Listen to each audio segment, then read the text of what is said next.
Okay. Hello, everyone. I'm Nora Yolles Young, and welcome to The Experience. Today we have a wonderful guest, and he is someone who is going to blow your mind as far as what he brings to the table in the healing community. And he's got a really interesting story. And so I'm going to give a little bit of a background about Peter Smith, and he's joining us on Zoom from Australia, and it's the morning time there. Welcome, Peter. Hello, Nora. It's lovely to be with you. I'm so glad that you're here. And I'm sorry the lighting for me is a little bit funky, but you're just going to have me be bright, pasty white. So Peter is an inspiration for me, and he's done fabulous things as I've mentioned. And he's the author of Quantum Consciousness, Expanding Your Personal Universe. And he's the creator of a whole modality, Quantum Consciousness Experience. He's founder of the Institute for Quantum Consciousness, and he has trained and accredited a network of QC Facilitators who continue to expand the research base of this remarkable field of work. Before that, he created hypnoenergetics, blending hypnotherapy, energy, and consciousness into a series of therapeutic techniques that have been life-changing, of course, to many. He trained a network of therapists across Australia and New Zealand, and his first book, Hypnoenergetics, The Four Dimensions, has reached audiences around the world. Bravo. And he's always been inspired by his work at the Michael Newton Institute for Life Between Lives Hypnotherapy. He's been president of the Newton Institute for the past 8 years and trains LBL practitioners and teachers in different parts of the world. And let's see, the cool and interesting thing about Peter's work background is that he used to be in the Australian banking industry. And we're going to find out more about this, since this is, after all, called The Experience. And finally, he is the winner of the Peggy Newton Award for Outstanding Service to the Newton Institute. And he's written several articles and co-authored Memories of the Afterlife, the final book in the best-selling Life Between Lives quadrilogy. Okay, so Peter, tell us, how does a person go from the banking industry in Australia into Life Between Lives hypnotherapy? Well, it's a strange transition, Nora, but I believe everything happens for a reason. And if I look at the first half of my life, I had over 23 years in banking and moved through to become a banking executive. And you know, towards the end, I call myself a reformed banking executive, by the way. But when I was coming up through the ranks, I learned so much about life and people, and I moved around different cities, different jobs. You know, I was able to stand across a telecounter and listen to people's problems. And I was able to run little teams and energize people. And by the time I made it through to very senior levels, I realized I was there so that I could help make a difference to people. And whilst part of me was dying because my heart was no longer in it, I was in an area of the bank where, you know, we could make a difference to people and sponsor various charitable programs. And I once sort of siphoned off, if you like, a whole lot of computers, and we got them to third world countries in Africa, about 1,200 computers in African villages. So, you know, we formed a partnership with World Vision to help support their efforts as well, because they were one of our customers. So anything I could do to help World Vision, of course, was just me being a good banking executive. So by the time I did all of that, you know, this was through my 30s, I guess, by the time I was at these levels. I walked out those doors when I was in my late 30s. And, you know, I started very young, of course. So for my mind, I was there for some reasons, but also to learn a lot about leadership and how to run an organisation, which then, of course, has taken me into the founding of a number of my own, and also to help Michael set up the Newton Institute back then as well. So I guess at the end of the day, everything has purpose, and in some ways I'm grateful to those times in my life because they've made me more successful at what I do now.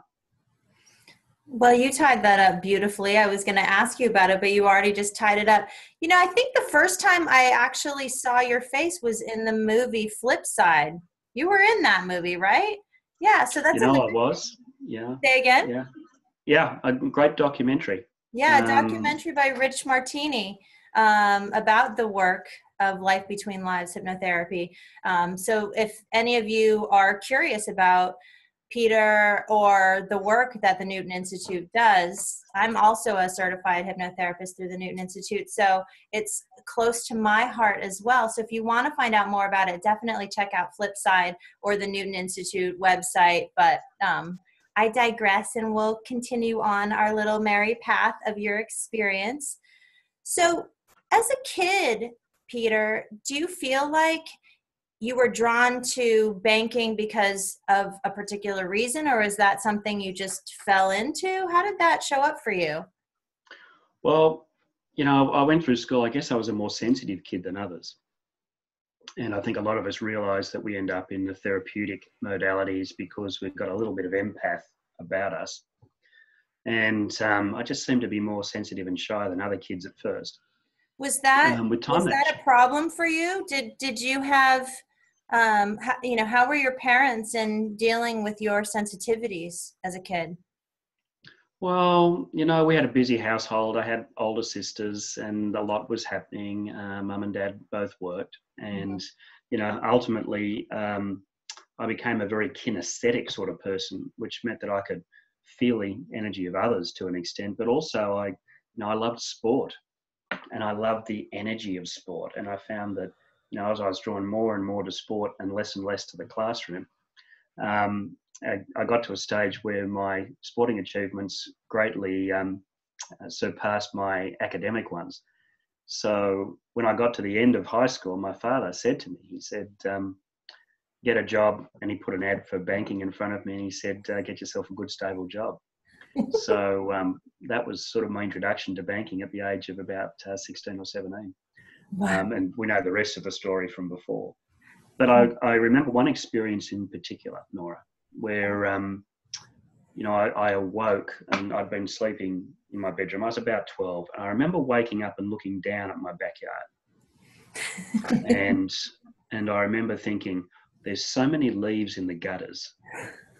And I remember saying, because we had this is like the 70s, and most kids had like a trampoline in their backyard. Right. Not these ones that are encased in netting and everything now. No protection in the 70s. Yeah. That was just one of these, and you often bounced off into a nearby tree. But bounced by one of your older siblings normally. But I found that I was right up above and I said, wow, the trampoline looks so small. And then I got a jump and I was back in my bed. So at that time, I'd actually left my body, and I never told anyone about this experience for many, many years. And I wrote about it in one of my books just briefly. But that was starting to tell me, even at that stage, that there was more to us than we understood. Yeah. I mean, so was astral travel something that you came by naturally, or was it just that one time? Well, it was that one time, but sometimes one time is enough. Oh, for sure. I don't mean to put it down. I try to astral travel intentionally, and I'm still working on it. Yeah. Well, it's one of the life-changing things that happens. It's one of the experiences. I remember, Robert Munro's books, and when he far journeys and all that, and we all know the Munro Institute and the metaphysical stuff they do. But I remember in his book, when I read that many, many years ago, he talked about the first time he put his hand down and it went through the floorboards next to his bed. And it was like these moments in time usually filed away to manifest experiences for us later on. So this journey up above the trampoline was one that showed me that our consciousness could travel. So when did you start having enough information where you could start putting dots together? Because that's a very profound experience at 12 years old. And then going into the banking industry, I'd imagine that you probably didn't feel like you had peers that you could talk to talk to others about consciousness about, and it was maybe fledgling, I'm presuming. I think we really find our tribe in divine timing, and we find the people with the like-minded, those people who are like-minded to us. I think we find them gradually at just that right moment. And, Sure. They come into you, they cross your path at just the right time. And I can go back to a number of different conversations I had, even with other people who were in banking, about things like, well, maybe reincarnation is real, and maybe this and maybe that. And I remember my mother showing me a photograph. I was in my mid-20s, and my mother showed me a photograph of my great-grandfather at the same age, and we were almost identical. Wow. And, was this just genetics, or was there something more to it? So that's when I first started to read books on reincarnation. And by the time I was in my early 30s, I was sneaking out to see a past life therapist who was sort of hidden away on the other side of the city. I was sort of the banking executive by day and the metaphysical explorer on the weekends and by night. And once I actually did some of those past life sessions as a client, I was inspired to ultimately want to become a hypnotherapist. What, did it just take that one time? Well, I went back several times and I was given some information in one of those sessions where, it was a wartime thing. There was a submarine there. It was rammed by a ship. And it was quite a frightening experience for me, but I had just enough information of a number of one of the vessels to then go on the internet and do some exploring. And I actually found that number related to an incident between a boat and a submarine in World War II, where a submarine was trapped on the surface and the boat rammed it. And it was, a very, very rare experience. Now, I know nothing about Navy history. I know nothing about, World War II from a naval perspective. So this just absolutely blew my mind. And it was back in the olden days when you had sort of dial-up internet, which, I look back at that now and I think, oh my goodness. But there was a photo that was taken as the ship rammed the submarine, because there'd been a journalist on the ship. Oh, wow. And the journalist took a photo, and it was identical in terms of the angle to the vision that I had during my session. Wow. And in that moment, for me, reincarnation was proven. And if it was true for me, then it was true for everybody. Mm-hmm. And at that stage, I just saw reincarnation as a truth rather than as a figment of someone's imagination, or perhaps just a part of the philosophy of Buddhism or other religions that embrace it. So right. Once it's real, it's real. You felt it. You knew it. You had a memory of it. Well, I got to say, that's a little trippy for me, Pete, because when I was in LBL training, I went back to a life where I was drowning from a submarine incident in World War II. Yeah. Okay, that's where I know you're from. Huh. Okay. Like I came to and I was choking and I was like, okay, I can see the surface is nowhere near. Was it really deep? Was it was deep? Yeah. Yeah, it was in the ocean. Yeah, absolutely. Yeah. That's interesting. We'll have to talk more about that. Wow. Okay. So just moving along now, consciousness now is making, I think, it's emerging in the collective consciousness, in my opinion, right now. And the work that hypnotherapists and energy healers and healers across the spectrum, I think, understand is that consciousness has a power that humanity hasn't quite yet tapped into. And so, I guess the question would be, tell us about your work with quantum consciousness and how it relates to your passion as a healer. Okay. Quantum consciousness was named for, if you like, the bridging of different principles. And science and spirituality are starting to speak the same language, and we all say, oh yes, well, science confirms spirituality. Some science, not all of it. Right.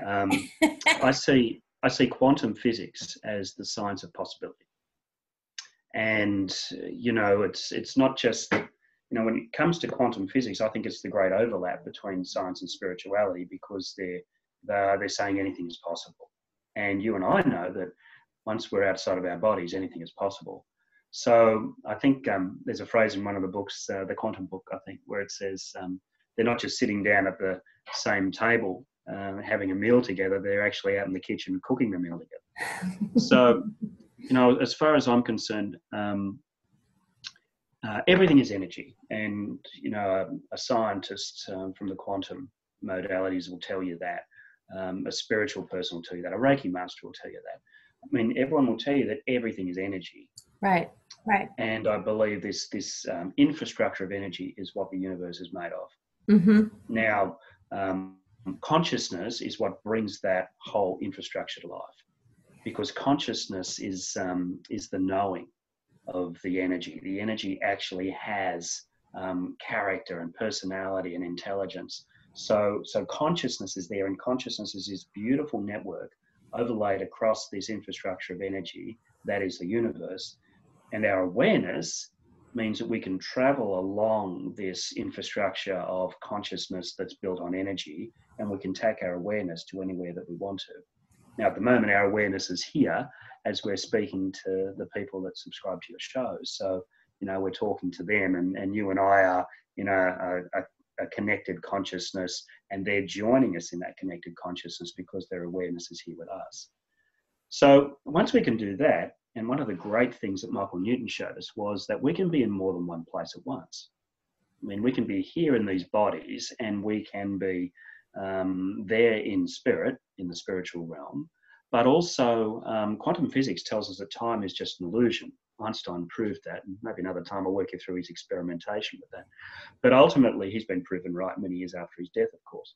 But if there is no time, okay, if time is an illusion, then we're everywhere at the same time, and past lives are then parallel lives. Mm-hmm. And, these decisions that we make in alternate realities, we're in all of those realities all at once.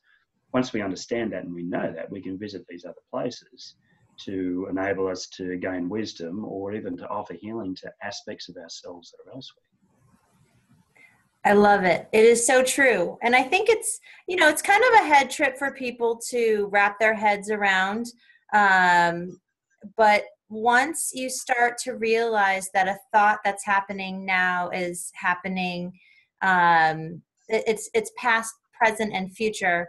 It also gives you the power to readjust and create new timelines, heal old timelines, heal old wounds. And it's really just a matter of how willing are we to open our perception to shifting on a dime. And that's something that I enjoy doing, just playing with consciousness in my day-to-day practice, because I'm sure in your many, many years of practice, you've seen miraculous things happen that affirm consciousness is a here now thing. And when you make changes to the collective past, it shows up here and now in our day-to-day. Absolutely.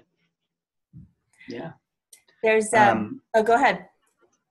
Yeah, I mean, there's so many stories over the years, and I guess as a practitioner, one thing that's challenged me as somebody who started as a traditional hypnotherapist many, many years ago, to have then become somebody that had started to embrace energy and consciousness into the early hypnoenergetics work, then to take it further into LBL, then into quantum, and now, we're experimenting with some new work called universal consciousness.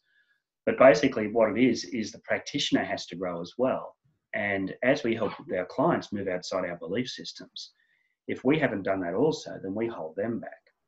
Right. So more recently, in past years, and this as well as your time as an LBL therapist, is that, we hand it over to the client, and we're merely facilitators of people who, once we can bring forth within them their innate wisdom, move them into their eternal consciousness, move them into the greater knowing of who they are across the whole of the universe of their multidimensional self. I mean, that's the greatest gift that we can give them. We can show people their magnificence, and all we need to do is get out of the way and no longer be a therapist and be more of a facilitator. Yeah, It's an amazing, sacred experience to be present for that experience for people. I mean, there are times when I'm just like, I can't believe what I'm witness to right now. It's just such an amazing gift. Yeah. And so I personally, I think that we're moving in the direction of having humanity as a collective accessing more of their divinity, more of their human superpowers. You know, you were saying that even as a young man, you recognized that you were sensitive, but you were also kinesthetic. And I think that that is very helpful for people to understand when they're seeing it in their children. I have a very kinesthetic little boy. He's 8, and his wiring is totally different than a lot of these kids are coming in totally wired differently. And he had seizures for many of his early years. And I believe, and I've also had some insight from my own hypnotherapy work about why these connections needed to present themselves in this way. But we're in a new time, and that's my belief. What do you think? Well, I'm working more and more with kids in my clinic here in Melbourne. Oh, yeah. And Nora, you know, there's so many empathic kids that are coming through, and they're just picking up stuff from this classroom. You know, if you look back at when I was at school back in the 70s, you know, if somebody bullied you, you were, you know, you took it tough, but you got over it and you got on with it. But now these kids are so sensitive; they're holding the energy in their being. And I've got a number of techniques I use with kids to help them release that. Sometimes they'll pick up a bit of distress from the family home, or from, you know, even the passing of an elderly relative. And they'll hold that energy for the whole family, because they're here to help shift the consciousness of humanity. There's a fundamental difference in this generation that's being born now in terms of how they are energetically connected into the great grid that is the universe. Mm-hmm. So, yeah, I'm not surprised that you've got one at home. So one of the things, and I'm curious if you've ever tried this, I was doing, I was at some sort of learning experience, and it was spiritual in nature. And someone was talking about autistic, like severely autistic children, and how they were telepathic. And so I was experimenting with really sensitive kids. And whenever I get a chance, I just try to telepathically communicate with them without any expectation. And I'm wondering if you've played with that at all. Can't say that I do, but, you know, as far as I'm concerned, this conversation about the spectrum, as they call it, it makes me wonder whether the belief systems of those of the generation before the kids are actually open enough to realise that these kids are maybe just wired differently. Yeah. And maybe it's our classroom learning skills that need to change. Wouldn't it be wonderful to have a telepathic teacher up front, and to be able to send in like a rote the information that they need straight to the kids' minds, and then we wouldn't need to cut down all the trees for textbooks. Yeah. Oh my gosh, that would be so cool. I definitely think there's just it's just so fun talking to you about this, because we're on the same page. So am I understanding it correctly that you expanded from your work as a LBL hypnotherapist into quantum consciousness? Yeah. Tell me about that progression. Well, LBL, I'd always wondered, and I'd posed the question to Michael, because who pulled the Life Between Lives stuff together originally, and he was our first teacher, all of that. You know, what I found in my conversations with Michael over the years was that he had LBL, 7,000 cases, amazing research that first mapped the afterlife. And of course, 30 years worth of quiet research. His passing in 2016 was a great loss to the planet, but I think he's still working for us from the other side. But ultimately, you know, his work, I think, is so foundational. There's so much more that is to come.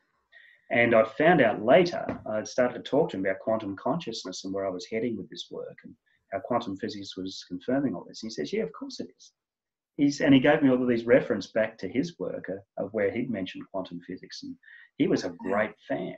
And, after I'd done the work and I sent him the original copy of the book, he just, he loved it, and we had a good chat about it. He saw it as a good piece of research, which, coming from the king of all research, was a great compliment for me. But ultimately, Michael's work was to show us that we're more than we believed ourselves to be. And quantum consciousness shows that we are absolutely, totally, and completely multidimensional. And once we understand that, and once we know that, we can create these experiences where we move beyond Nora or Pete or any of our people. Once we move into a place where we can access those other potentials of ourselves, there is great learning. It's like we can go on a journey, back in the old days, Nora, and you'll know as somebody who originally trained as a hypnotherapist as well, we'd go down into trance, and we'd go down into our conscious, down into our subconscious, we'd dabble around in the superconscious, etc.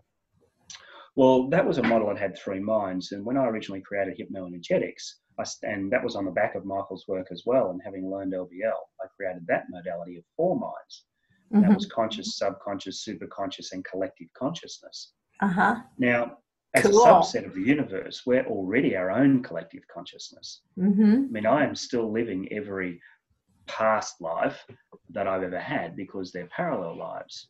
Yeah. And we know from our cases at the Newton Institute, even though we are driven very much by linear time, that I can go back after this life as Pete, and I can move outside time and space, and I can go and reincarnate in the 1200s. And, live in Central Europe and be a healer or something. Or, I can move over and become a Native American. I mean, once we're outside of this physical realm, we're not trapped by linear time. But the beauty of that is that us as the body that we are, there was a time when I thought this was a prison for my soul. And now I see it as a portal to my multidimensional self. I've had a lot of conversations with other aspects of me and other realities, and I've received advice from them and spoken to them about what's happening in their reality, and to make sure that things work the best way in this one. So these are just aspects of who we are. That is so cool. That actually brings up something interesting to me because, and I don't know if this is maybe we'll just talk about it off screen because it's something that's on my mind. But regarding moving from the levels of hypnotherapy from the subconscious, the superconscious, and the collective consciousness. So the work that you're doing now is moving into beyond the collective consciousness into unity consciousness?